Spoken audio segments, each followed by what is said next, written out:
नमस्कार दोस्तों, welcome to my YouTube channel IGNOU B Ed preparation with Hemlata. के इस वीडियो में हम एजुकेशन एंड जनरल अवेयरनेस से रिलेटेड कुछ क्वेश्चन को डिस्कस करेंगे। आप भी इग्नू बीएड एंट्रेंस एग्जाम 2023 देने जा रहे हैं, तो ये वीडियो आपके लिए काफ़ी हेल्पफुल रहने वाला है। आगे बढ़ने से पहले subscribe the channel and press the bell icon, इससे आपको आगे आने वाली वीडियो के नोटिफिकेशन मिलते रहेंगे। तो स्टार्ट करते हैं दोस्तों। एजुकेशनल एंड जनरल अवेयरनेस से संबंधित 25 क्वेश्चन की एक और सीरीज। क्वेश्चन नंबर 1 से। विश्व जनसंख्या दिवस मनाया जाता है 19 जुलाई को, 11 जुलाई को, 15 जुलाई को या 17 जुलाई को। तो क्वेश्चन नंबर 1 का आंसर रहेगा दोस्तों 11 जुलाई को। आगे बढ़ते हैं दोस्तों क्वेश्चन नंबर 2 की तरफ।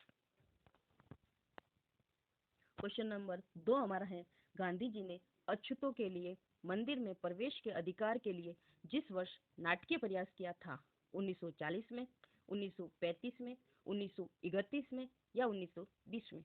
तो क्वेश्चन नंबर 2 का आंसर रहेगा दोस्तों ऑप्शन नंबर सी, 1931 में। आगे बढ़ते हैं दोस्तों क्वेश्चन नंबर 3 की तरफ।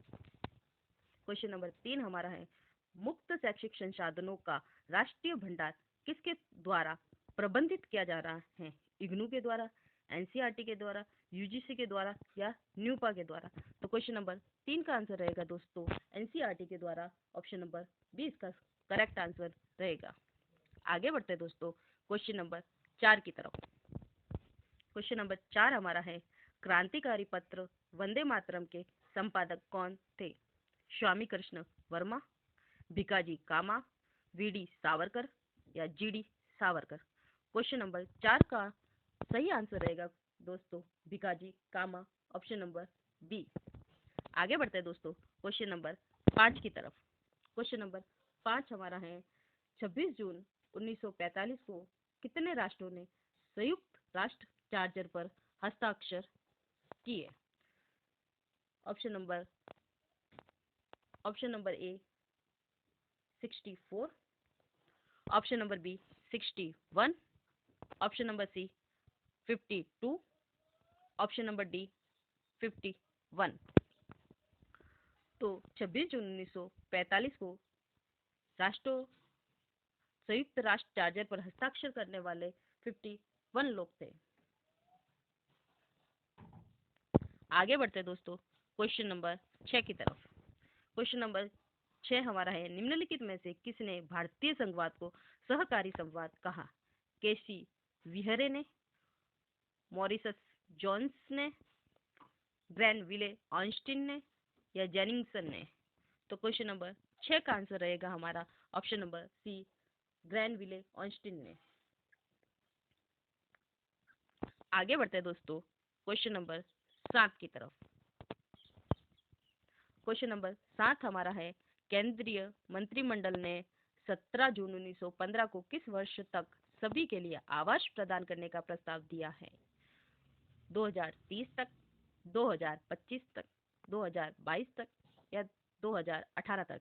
तो क्वेश्चन नंबर 7 का आंसर रहेगा हमारा 2022 तक। ऑप्शन नंबर सी, 2022 तक। आगे बढ़ते हैं दोस्तों क्वेश्चन नंबर 8 की तरफ। क्वेश्चन नंबर 8, 17 सितंबर 2015 को जारी ग्लोबल इनोवेशन इंडेक्स 2015 में कौन सा देश शीर्ष पर है? जीआईएल में स्विट्जरलैंड, यूनाइटेड किंगडम, स्वीडन या नीदरलैंड। तो क्वेश्चन नंबर 8 का आंसर रहेगा ऑप्शन नंबर ए, स्विट्जरलैंड। आगे बढ़ते हैं दोस्तों क्वेश्चन नंबर 9 की तरफ। संयुक्त राष्ट्र बाल कोष यूनिसेफ का मुख्यालय है पेरिस फ्रांस में, वियना ऑस्ट्रिया में, न्यूयॉर्क यूएसए में, ब्रसेल्स बेल्जियम में। क्वेश्चन नंबर 9 का आंसर रहेगा दोस्तों न्यूयॉर्क यूएसए में। Option number C. आगे बढ़ते हैं दोस्तों क्वेश्चन नंबर 10 की तरफ। क्वेश्चन नंबर 10 है, कौन सा शहर 2016 ओलंपिक खेलों की मेजबानी कर रहा है? Seoul, Barcelona, Rio de Janeiro, Los Angeles. तो क्वेश्चन नंबर 10 का आंसर रहेगा दोस्तों Rio de Janeiro. Option number C. आगे बढ़ते हैं दोस्तों क्वेश्चन नंबर 11 की तरफ। साक्षर भारत का मुख्य उद्देश्य है सभी के लिए शिक्षा को बढ़ावा देने के लिए, व्यवसाय शिक्षा को बढ़ावा देने के लिए, ऑप्शन नंबर सी व्यवसाय शिक्षा। सॉरी दोस्तों, ये दोनों ऑप्शन एक जैसे हैं। आगे बढ़ते हैं तो ऑप्शन नंबर डी की तरफ, महिलाओं के लिए शिक्षा को बढ़ावा देने के लिए। तो साक्षर भारत का मुख्य उद्देश्य है महिलाओं के लिए शिक्षा को बढ़ावा देने के लिए। क्वेश्चन नंबर 11 का आंसर रहेगा महिलाओं के लिए शिक्षा को बढ़ावा देने के लिए ऑप्शन नंबर डी। आगे बढ़ते हैं दोस्तों क्वेश्चन नंबर 12 की तरफ। संविधान के किस अनुच्छेद के तहत भारत के राष्ट्रपति को अध्यादेश जारी करने का अधिकार दिया गया है? अनुच्छेद 356, अनुच्छेद 360, अनुच्छेद 200, अनुच्छेद 123। तो क्वेश्चन नंबर 12 का आंसर रहेगा अनुच्छेद 123। ऑप्शन नंबर डी इसका सही आंसर रहेगा। आगे बढ़ते हैं दोस्तों क्वेश्चन नंबर 13 की तरफ। शिक्षा का अधिकार अधिनियम 2009 मुख्य रूप से संबंधित है उच्च शिक्षा से, प्राथमिक शिक्षा से, माध्यमिक शिक्षा से या उच्च माध्यमिक शिक्षा से। तो शिक्षा का अधिकार अधिनियम 2 मुख्य रूप से प्राथमिक शिक्षा से संबंधित है। ऑप्शन नंबर बी इसका सही आंसर रहेगा। आगे बढ़ते हैं दोस्तों क्वेश्चन नंबर 14 की तरफ। फंडामेंटल यूनिटी ऑफ इंडिया पुस्तक के लेखक कौन है? राधा कुमुद मुखर्जी, जवाहरलाल नेहरू, रजनी कोठारी या मैक्स वेबर। तो क्वेश्चन नंबर 14 का आंसर रहेगा ऑप्शन नंबर ए राधा कुमुद मुखर्जी। आगे बढ़ते हैं दोस्तों क्वेश्चन नंबर 15 की तरफ। राज्य पुनर्गठन आयोग ने भाषा के आधार पर अपनी रिपोर्ट किस वर्ष में दी थी? 1953 में, 1954 में, 1955 में या 1956 में। तो क्वेश्चन नंबर 15 का आंसर रहेगा दोस्तों 1955 में, ऑप्शन नंबर सी। आगे बढ़ते हैं दोस्तों क्वेश्चन नंबर 16 की तरफ। क्वेश्चन नंबर 16 है हमारा, जुलाई 2015 में जारी संयुक्त राष्ट्र की रिपोर्ट के अनुसार निम्नलिखित में से कौन सा देश 2022 तक दुनिया का सबसे अधिक आबादी वाला देश बन जाएगा? भारत, चीन, पाकिस्तान या बांग्लादेश। तो क्वेश्चन नंबर 16 का आंसर रहेगा दोस्तों ऑप्शन नंबर ए भारत। आगे बढ़ते हैं दोस्तों क्वेश्चन नंबर 17 की तरफ। सितंबर 2015 के दौरान निम्नलिखित में से किस देश ने रॉबर्ट पत्रकार द्वारा लिखित पहली रिपोर्ट प्रकाशित की है? जापान ने, चीन ने, जर्मनी ने या स्विट्जरलैंड ने।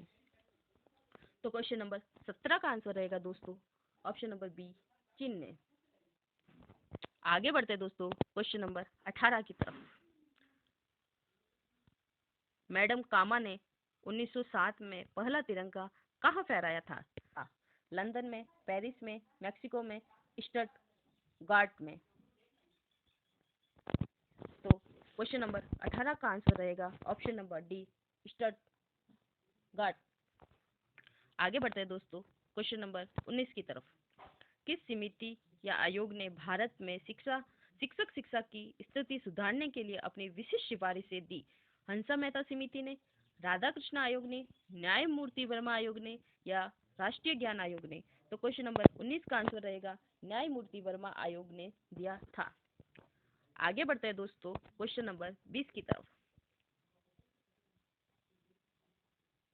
IDSS का अर्थ है सामाजिक स्तर पर वंचितों के लिए अंतर्राष्ट्रीय शिक्षा, माध्यमिक स्तर पर विकलांगों के लिए एकीकृत शिक्षा, माध्यमिक स्तर पर वंचितों के लिए समावेशी शिक्षा, माध्यमिक स्तर पर विकलांगों के लिए समावेशी शिक्षा।